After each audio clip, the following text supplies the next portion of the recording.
કાઢવાનું બરાબર એટલે તમે જાતે જ ખેતી કરો છો જાતે એટલે માણસ જરૂર પડે માણસ હા, બોલાવવાના એ તો બરાબર માણસો ઉપર જ કરાવવાનું હોય હોય તમે ખુદ જાતે તો ના જ કરી શકો બરાબર છે હમ. બરાબર અને બીજું બેસો નહીં રાખતા ના બેસો તો નહીં પેલા રાખતા હતા અત્યારે એ નહીં બધું નથી રાખતા એમ ના, હવે બહુ અપવર્ડ છે જો મિત્રો આપણે અત્યારે મંગળદાસના ખેતરમાં આપણે બધું શૂટિંગ ચાલી રહ્યું છે ટોટલી બરાબર અને એમનું કામકાજ ખેતીવાડી બાબતે અત્યારે આટલા એરિયાની અંદર એક નંબરનું ખેતીવાડીનું કામકાજ છે એમનું બરાબર ખેતીમાં બીજું સીઝન પ્રમાણે કરો છો શું કરો છો હવે ઘઉં આપવાના છે પેલી બાજુના ખેતરમાં બરાબર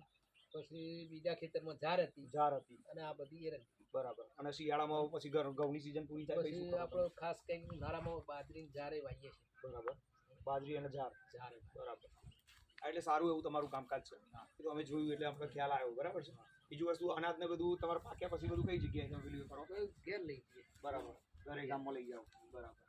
અને પછી બને તો ઊંધી તો ખાસ કરીને આપણો ગ્રાહક આવી જોઈએ કારણ કે આપણે બાજરી એવી સુપર વાવીએ છે ને આ ભાઈ ના હસમુખભાઈ ના તો અહીં બિયારણ લાગી હા